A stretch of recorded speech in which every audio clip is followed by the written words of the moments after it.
Good evening and welcome to Mining the Riches of the Parsha. Tonight is Thursday night, October 30th, 2025. So in this week's Torah portion, Lech Lecha, there is a battle of 4 kings against 5 kings, lots of soldiers, lots of fighting. And then one of the sides conquered the city of Sodom. You remember a little bit earlier in this week's Torah portion, we studied this before, that Lot and Avraham separated, and Lot went to live in Sodom. So this has nothing to do with Avraham, but this group of nations, group of kings, conquered Sodom. Vayichu es kol rechush Sodom v'Amorah. They took all of the wealth, all of the spoils from the city of Sodom and the city of Amorah. That's called achlam vayelechu.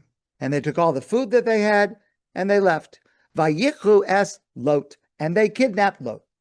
So Lot, the nephew of Avraham, is taken as kidnapped. He had nothing to do with anything. He was just in the wrong place at the wrong time, and he was kidnapped. Vayavo hapolit v'yaged l'Avraham. A survivor from that battle came to Avraham. Vayishma Avraham, and Avraham heard from this messenger, ki nishba achiv, that his brother had been taken captive. Avraham refers to him as his brother. It's really his nephew, but he's like a brother. His brother was taken captive. Ve'yizmir. Vayarek es chanichav. He put on his armor and the armor of Yelidei Beso, all of the people who could be used as soldiers in his army. Shmona Asar Ushlosh Meos, 318. There were thousands of soldiers on the other side, and Avraham has an army of 318. Vayirdov, and they chased to be able to catch up, to get Lot back, ad Dan. Dan is in the northern part of Israel. Sodom and Avraham were in the southern part, it's the northern part.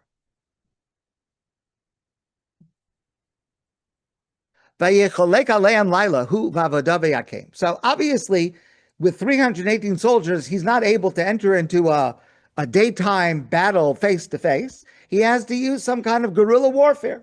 So in the middle of the night, when everyone's sleeping and no one suspects that anything's going to happen, his 318 soldiers go in and they take over the whole place. Vayashev es kol rechush, they return the spoils that these armies had taken.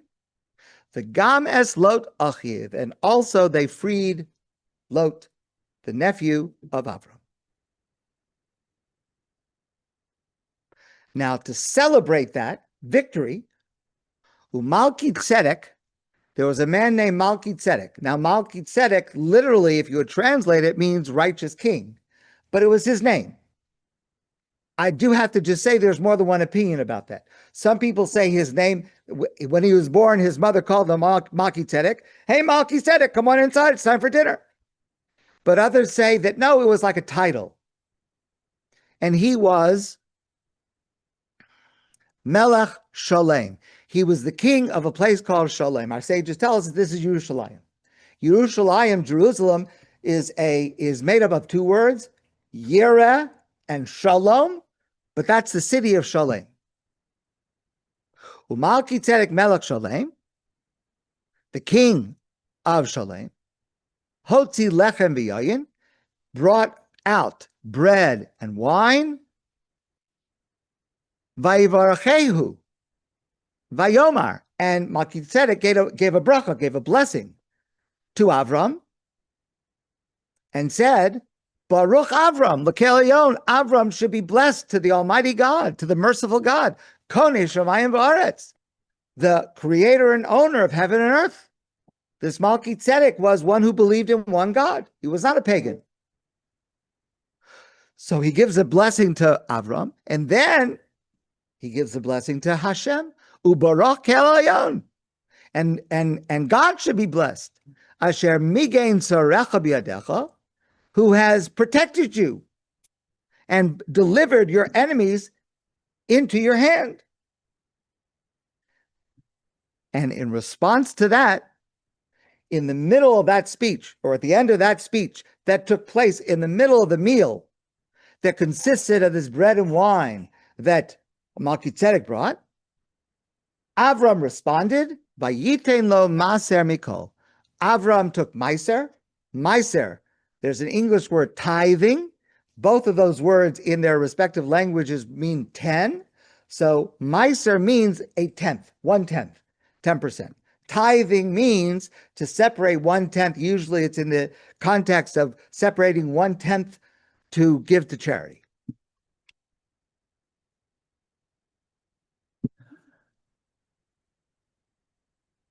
Hotzi lechem v'yayin. It's interesting that the bracha, the blessing that Malki-Tzedek receives, is in the middle of a meal. And it's interesting that the meal consists of bread and wine.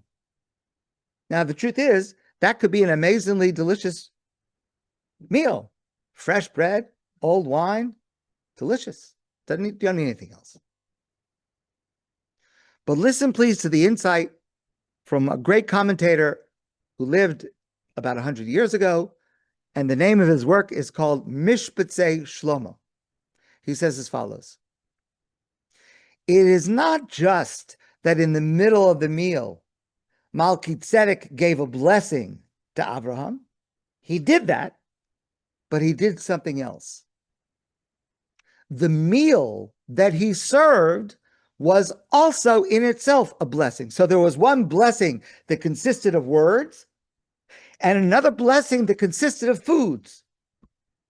What kind of blessing can you give a person that consists of food?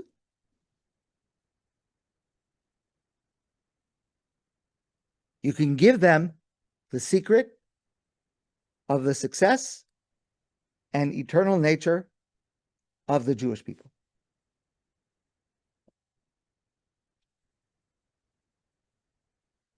Wine is a substance that gets better as it gets older, in general. Not talking about the new Beaujolais, not talking about white wine, but a good cab, the older it gets, the better. Fresh bread, the more fresh it is, the better it is. And these two facts reflect a truth about Avraham and the entire Jewish people that he started, and that was conveyed to him. I don't know if Avraham didn't know it before, but was conveyed to him as a bracha from Malki-Tzedek, that you've got to be able to maintain both the old and the new. Listen to these words of the sages from the Medrash. Matbeah shel Avraham Avinu. Now, literally that means the form, but also later the word matbeah is used to mean coin. But in this context, what it really means is the legacy. The legacy of Avraham is zaken mitzad zeh, ubachar mitzad zeh. On one side of the coin is an older gentleman, and on the other side of the coin is a young man. The bracha that Malki-Tzedek gives through the choice of the foods is that we always have to hold on to that duality. Because in order to pass what we have down to the next generation, we have to hold tightly to the treasure of the Torah that we've received, going back to Moshe and going back even further to Avraham. And at the same time, we need to clothe that Torah. We need to communicate that Torah to this generation. We have to use the words of just this generation. We have to use the technology of this generation. Hello, people on Zoom. We have to be able to take both and hold on to them. And of course, to authentically apply it with the freshness and accessibility of our time. But it's got to be the real Torah. You have to have the real Torah.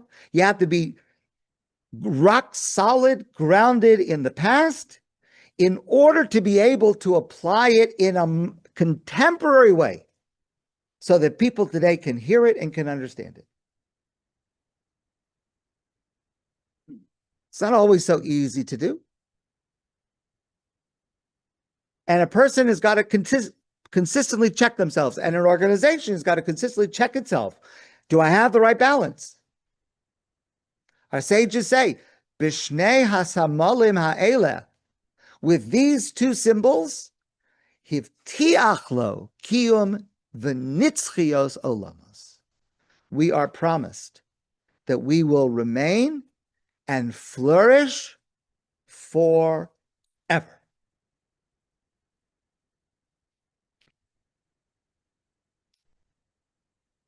Kiyum v'nitzchios olamos.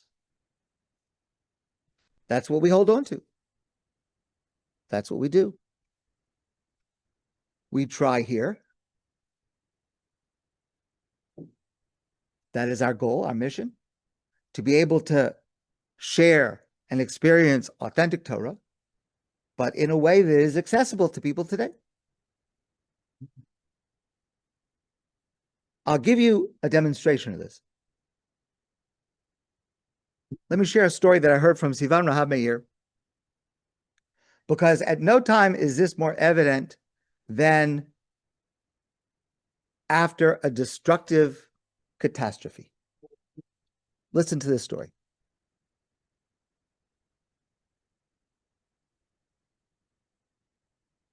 Let's think back to last week's Torah portion. There's a flood. The entire world is destroyed.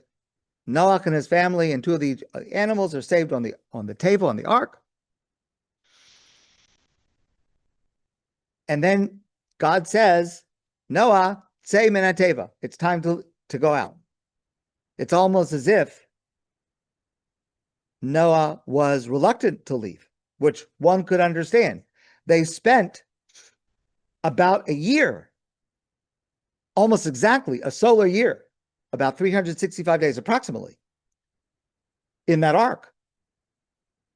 And you spend a whole year in a place and you think this is the only safe refuge and everything else is destroyed, you would be hesitant to leave.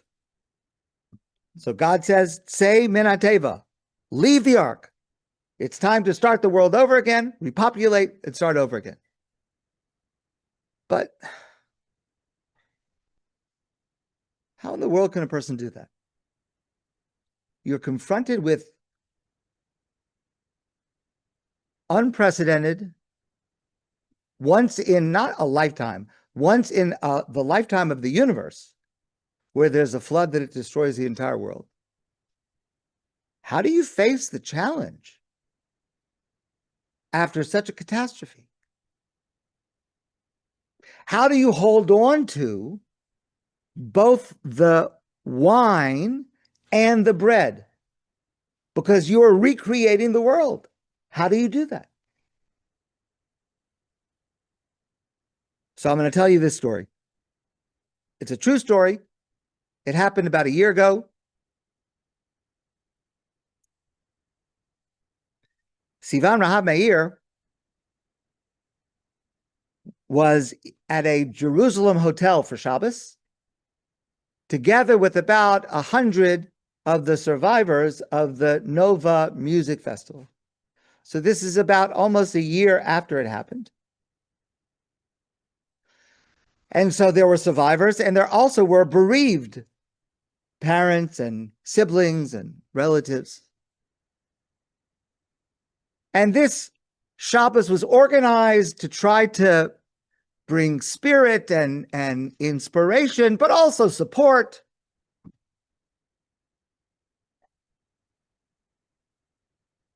And this Shabbos coincided with Simchas Torah. Actually, we would call it Shmini Atzeres because we have 2 days. Remember, October 7th was in Israel. It was Shmini Atzeres, which is also Simchas Torah. It's 1 day. And they wanted on the anniversary of this calamity, this catastrophe, that they should be together on the anniversary, on the yard site. One of the people who was there, his name is Eliyahu Libman. His son fell in battle.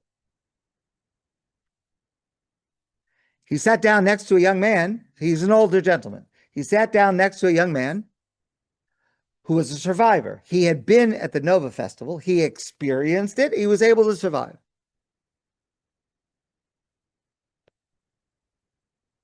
So it's Simchas Torah. So what do you do on Simchas Torah? So we're dancing with the Torahs. And all these people are dancing with the Torahs. And they're dancing and they're singing because it's Simchas Torah. And while everybody is dancing and singing with the Torah, this young man sat off to one side and he was shaking. Of course, he was thinking about what happened exactly a year ago and what he saw. And that's the kind of thing that when you see it, you cannot unsee it. And he was panicking. He was thinking about his friends who did not survive. And he told this to this older man who sat next to him, Eliyahu. So Eliyahu says to him, do you realize that today is exactly 1 year, the yahrzeit of my son Eliakim, who was murdered on October 7th? Eliakim was rescuing people from the Nova Festival who had survived, as many as he could, until he himself was murdered. Today is his yahrzeit. So the man says to him, so listen to me. Today is his yahrzeit, and also the same day is the day that you were rescued. So I want to ask you for something. I want to ask that today and every year on this day, that you remember not only what you lost, but that you also remember the miracle that you experienced. That on this day you were given a new lease on life.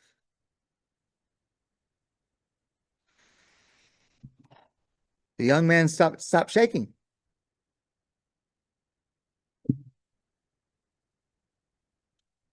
Those are powerful words. It's a whole different way of looking at the situation. But then Eliyahu Libman continued. But I also want to request something else. You tell me, they had been talking to each other, you tell me the entire year you have been tormented by the question, why were your friends killed and you were saved?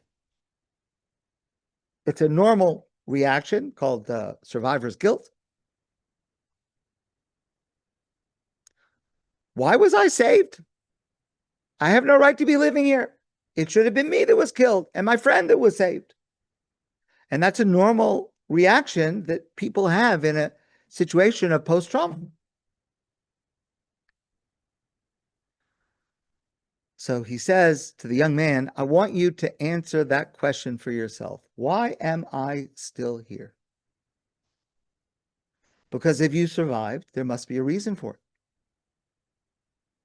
That means there must be some work for you to do in this world that God decided that you should survive. So how can you bring more meaning into your life? You've been given another chance. How are you going to fill your days with purpose? You need to ask yourself, what am I doing with the tremendous gift that I received on that day? And especially after a catastrophe. A survivor can have survivor's guilt. Yes, that's a natural, normal reaction. But a person should also think to themselves, so why was I saved? I have to have an answer. I have to make an answer. After a flood, we need to dig deeper into ourselves to find meaning and purpose in order for our lives to begin again. To restore both the bread and the wine of our heritage.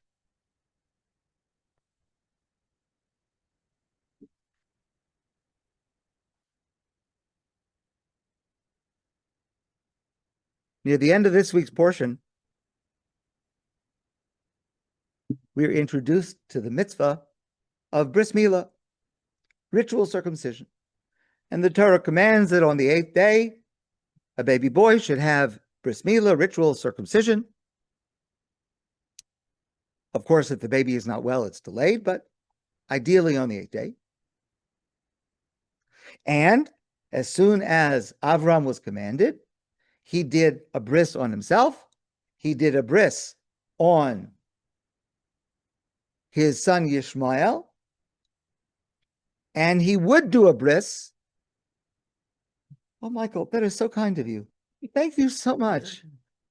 I thank you. I'm touched. Thank you. I really appreciate it. Wow, what an amazing mitzvah. Just to anticipate what someone needs. Amazing, Michael. Wow. Thank you. Yitzchak was the first person to have their bris on the 8th day, right? Because Yitzchak was born later.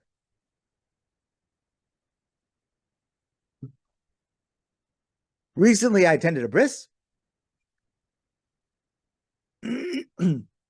And you know that Brit Milah, ritual circumcision for Jews, it's a fundamental layer of Jewish identity. And that's why at the bris is when we give the baby boy his Jewish name. And it's interesting that among all of the mitzvahs of the Torah, this mitzvah, Brit Milah, is the one that is most widely practiced by religious, non-religious, secular. It is the most widespread mitzvah of any of the 613. Very close behind it is the Pesach Seder. And very close behind that, or maybe a tie, is Hanukkah. Those three. But Brit Milah is the most widespread practice of a mitzvah among the Jewish people. So I had the privilege to attend this bris. And I was struck, as I am at every bris, with this question. And the question was first asked in the Talmud. And the question is as follows. Listen, God works hard to create, together with a mother and a father, a baby child. It's complicated. A child's body, an adult's body, a human body is complicated. It's got to be precise. It takes a long time, 9 months. My question is, if God does not want that little piece of skin to be there, because he says cut it off, so just create the boy without that piece of skin. Why create something and leave it unfinished? And that question was asked in the Talmud. And there are a variety of answers given. I want to give you the answer that I heard, that I learned from Rabbi Yosef Soloveitchik, not the Rav who passed away 30, 40 years ago, but his, I think, great-grandfather, known as Beis Halevi. His name was also Yosef Soloveitchik, great scholar. And he comments on this mitzvah. And he comments on the words that are used in the verse. And one of the words is used as one of the names of God. One of the names of God is, so I'm going to say a shin and a dalet and a yud.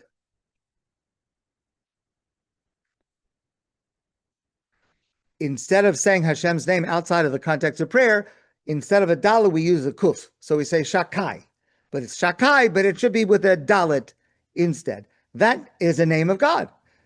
There are many names of God. There's Hashem, there's Elohim, there's Kael, all kinds of names of God. Obviously, it's not different gods, God forbid. It's one God, but it's different characteristics of God. And one of the characteristics of God is based on this word, Shin, Dalid, Yud.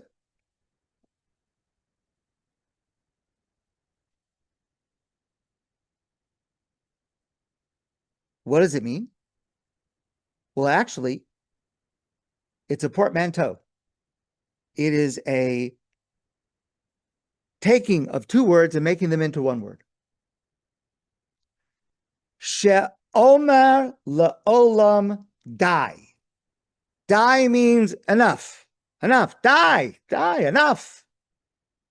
Enough. Die. She'omer la'olam die. Let me ask you a question. God's creating the world. Let's go back to Bereshit. God's creating the world. So God decides there should be an earth, and earth should have one moon. Why not two moons? What would be wrong with two moons? And there's a certain number of planets. You know, scientists today still cannot figure out the answer to the question, how many planets are there? All right, whatever the answer is, why not a few more planets? God created a certain number of species. Why not a few more kinds of fish? Why not a few more people? Why just start with two people? Why not start with a minyan? Start with 10 men and 10 women. You have a little community. God created all kinds of trees. Why not another kind of tree? Maybe there should be a tree that grows chocolate bars. There could be another kind of a tree. So God is creating the world, and at a certain point in the progression of the creation, God says, die. Genug shleim. That's enough. That's what I want. I don't want more. I don't want less. By the way, excuse me for interrupting with the parentheses.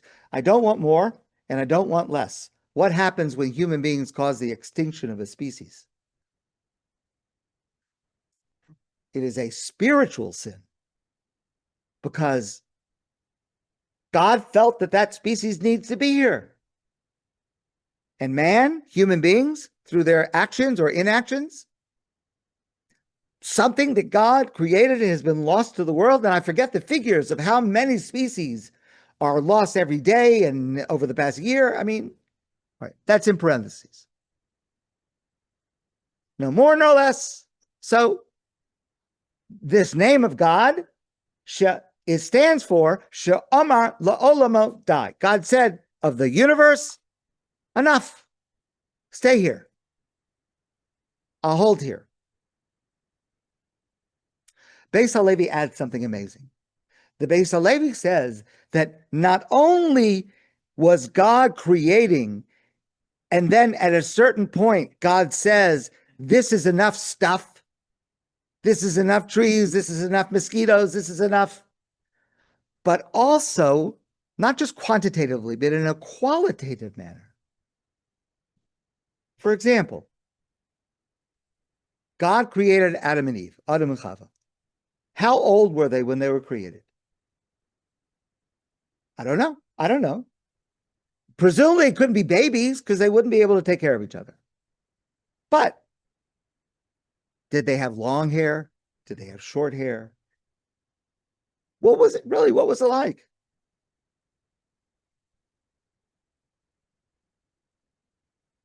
Could you imagine if Adam was created and the way he looked, as soon as he was created, he needed a haircut? I mean, can you imagine such a thing? If you're God, you're going to create someone, create them the way you want them to be. To look like a mensch. We see the same thing in terms of food that grows. Some food is, we're able to eat it just like it is. You can pick an apple off a tree. as long as you're not stealing, and you can make a bracha and you can eat it. Some foods, you have to work a little harder. Wheat, you can't eat wheat. You have to grind it, you have to mill it and separate it and grind it and mix it and all the things. And then you have a fresh loaf of bread, which is really fantastic. But we've got to do a whole lot of work. So, Master of the Universe, just answer this question for me. Why did you create stalks of wheat instead of creating loaves of bread? Why did you stop at the beginning of the production? Says the Beis Halevi, She'amar la'olam odai. God says, this is how completed I want the world to be, which means God is saying, I am creating the world intentionally unfinished, imperfect.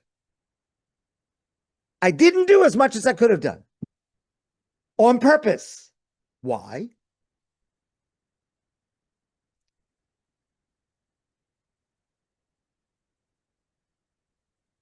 God created the world in an imperfect manner, in an unfinished state,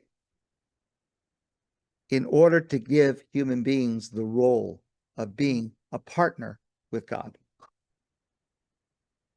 a role to complete and perfect the world. L'sakein olam b'malchus shakai. To fix the world under the reign of God expressed as die, who didn't finish it. It's up to us to finish it. I've said this many times. It always hits me. Before we eat bread, we make a bracha. Baruch atah Hashem Elokeinu melech haolam, hamotzi lecha min haaretz. Blessed are you, God, King of the universe, who brings forth bread from the land. Show me where God brings forth bread from the land. God does not bring forth bread from the land. I complained about it already. Hamotzi lecha min haaretz. Yes, God brings bread from the land because God has a partner. And his partner is a farmer. And his partner is a salesperson. And his partner is a baker. And then his partner is someone who finally eats it. There's a whole partnership going on. And that is the pasuk that is used to introduce the mitzvah bris. Ani kel shakai. I am the God that said, enough.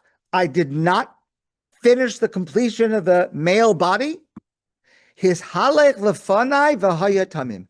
Walk before me and become perfect. It's your job. I am intentionally stopping in the middle. You take it to the end. I created you imperfect, incomplete, and I'm giving you the mitzvah to become my partner, to take my imperfect world and make it perfect. Of course, this points to the high opinion God has of us, human beings. You know, you take a partner in business, you have to do your due diligence. You want to make sure that you're going into business with the right person. And if not, you'll be in big trouble. The fact that we are considered worthy to be partners of God, that's what we should think about when we go to a bris. We are watching it before our eyes, an action where we are God's partner in helping to bring the world a little bit more perfect.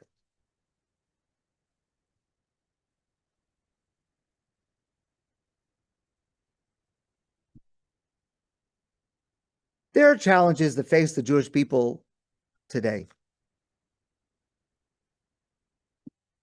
And when I started my career over 42 years ago, I understood that there were certain challenges that the world faces that rabbis have to address. Somewhat surprising. I mean, it's not surprising, it's predictable, unfortunately. Anti-Semitism. Okay. Like many of you, I never experienced what's going on now. I never experienced in my life, but there is such a thing as anti-Semitism. It's been going on. Assimilation. Assimilation ravages the Jewish people. Rabbis have to fight against that in whatever way they can. So there are others also, and it were predictable. I could understand. I thought that one day I'm going to have to deal with this. It's a big responsibility. I'm going to have to deal with this. There are certain problems in the Jewish world that I have to tell you, I have to be honest, never in my life did I imagine that I would be facing this issue. It just was never on my radar screen.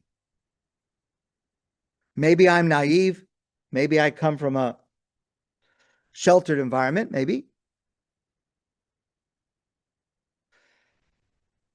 I never thought I would have to sit with parents and try to convince them to give a bris to their boy. How much more so, I never thought that I would come across people, Jewish people, who had decided not to give a bris to their boy. It's become more and more common, unfortunately.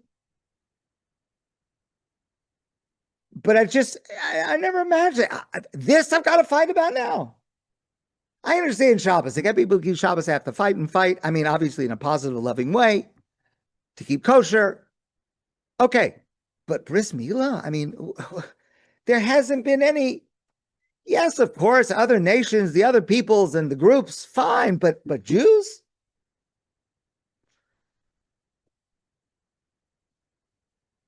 Okay. It's a product of assimilation. So far, it only occurs, to the best of my knowledge, among Jews who are removed from Jewish life. So far. But sadly, it's growing. Parents who are reconsidering Brit Milah. So I want to conclude by sharing with you an insight from an essay written by Rabbi Nathan Lopez Cardozo. He lives in Jerusalem. He's an incredible scholar, very creative, original scholar. And he talks about Brit Milah, circumcision. And he addresses the growing trend of people, not only in the Jewish world, of course, who are opposed to circumcision for boys. And the reason that they will give is it's a violation of the children's rights. You can't do an operation on a person without their consent. And since the baby cannot give its consent, you can't do that. It's an invasive, painful procedure. And you are violating your child's rights.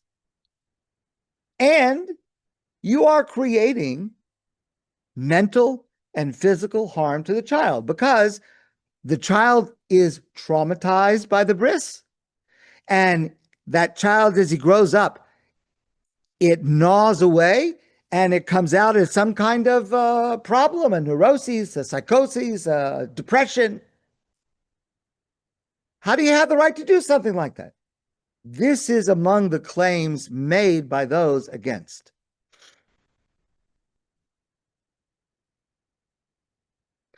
And listen, well-meaning Jews, nice Jews, but they hear these arguments.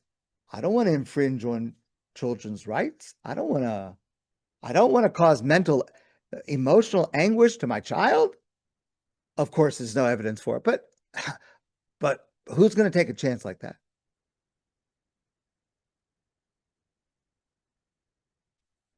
So listen to this. Rabbi Lopez says, the premise of the question is based on a misunderstanding of what life is all about.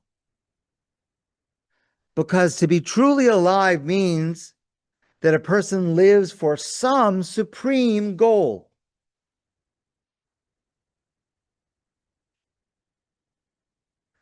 The ultimate question regarding our lives is whether there is anything worth dying for. And if the answer is no, then we must ask ourselves whether there is anything worthwhile to live for.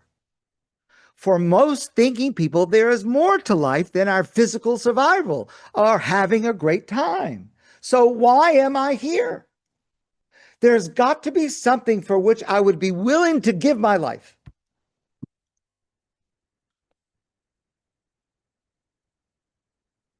To save someone else, to protect somebody, to cause good. What's the mission that you have that you would be willing to give your life? Well, the obvious answer that we see very clearly is these amazingly courageous, brave young men and women who serve in the IDF. And that's what they say when they take their oath to go into the army. I am willing to sacrifice my life. I don't want to. I hope to beat the other side. I hope to survive, but I am willing, if that's what it takes, to give my life. For what? For what? To protect my family. It's worth it. It's worth it to me to give my life to protect my family from danger. It's worth it to me to give my life that there should be a resurgence of a modern state of Israel today, which is ushering in some pace we don't know, the Messianic era. I'd give my life for that. I'm ready. That's a principle that's worth it. Different people can have different principles. I'm just giving you an example of something that's close to us. They ask, what gives us the right to bring a child into a religious covenant by way of circumcision without his consent? Circumcision, after all, is a sign of belonging to the Jewish people. And to be Jewish means to be part of a nation that asks Jews to risk their very existence for the sake of a moral and religious mission. And if somebody comes to you and says, either you bow down to this idol or I'm going to shoot you. Okay, I'm not saying this is a practical thing. If it actually happens, make sure you have my cell phone number and call me, because there are a few details that I have to clarify before to know the answer. So I'm overgeneralizing. But if bow down to the idol or I shoot you, b'vakasha, I'm not bowing down to an idol. That is a goal I'm willing to live my life. I'm willing to give my life for. Either you kill that person or I kill you. Go ahead. I'm not going to kill another person. You can kill me. I'm willing to give up my life for the principle that I will not murder another person who is innocent. The example, the IDF. How we commit children to a lifelong mission that they may not wish to fulfill. But the response to that is, what right do we have to bring children into the world without giving them a higher mission?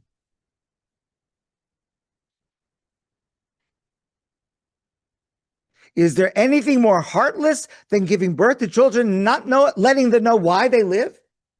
To have children and to raise them and not to give them a sense of, why am I here?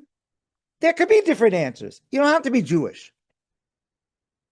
But how could parents not give their children a sense of mission? This is why we're here. This is worth sacrificing for. It could be advancement in a company. It could be coming up with a discovery, all kinds of different things. Socrates said, life without thinking is not worth living. Judaism says, life without commitment is a life not worth living.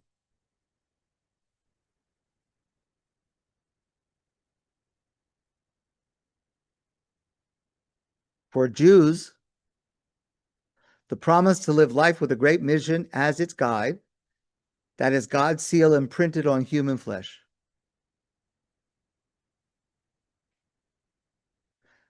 The very instrument through which man carries his soul, the body, the physical body. The seal's got to be on the body. The soul is already committed. The soul is purely spiritual, but the body needs to be committed. Judaism wants the body to be transformed. The child, from the very beginning of his life, is physically and symbolically reminded that living a life of higher meaning requires sacrifice, but is also the source of both the ultimate happiness and the notion of mission. So I'm going to end with this story. This happened a few years ago. I attended a bris, and as often happens, the mother spoke, gave a short speech after the bris. I was so moved by what she said, I asked her for permission to repeat her words. And I have repeated her words a number of times, and I will continue to do so. Because what I'm about to share with you is perhaps the greatest expression of what a Brit Milah means. Here's what she said. She said, all my life, I attended Jewish schools, observed mitzvot, attended shuls, acted like a Jew. And then I gave birth to our first son. Immediately, I understood that my life had changed, that his protection was now my highest priority in life, and I would do anything in my power to protect him from harm or pain. Of course, I would give my life to protect my child, obviously. A few days later, after the birth, I had to hand my son to a man, a stranger, who would make my son cry at his bris. Handing my son over was the hardest thing I have ever done in my life. And it was the single moment when I felt like never before what it means to be a Jew. To be willing to sacrifice for a sense of mission in life, to live with a higher purpose, to be God's partner in improving and perfecting the world. That's the mitzvah of Brit Milah, of ritual circumcision. And when we attend one, we should think about our role in perfecting God's world. My friends, I wish you a great night and a beautiful Shabbos.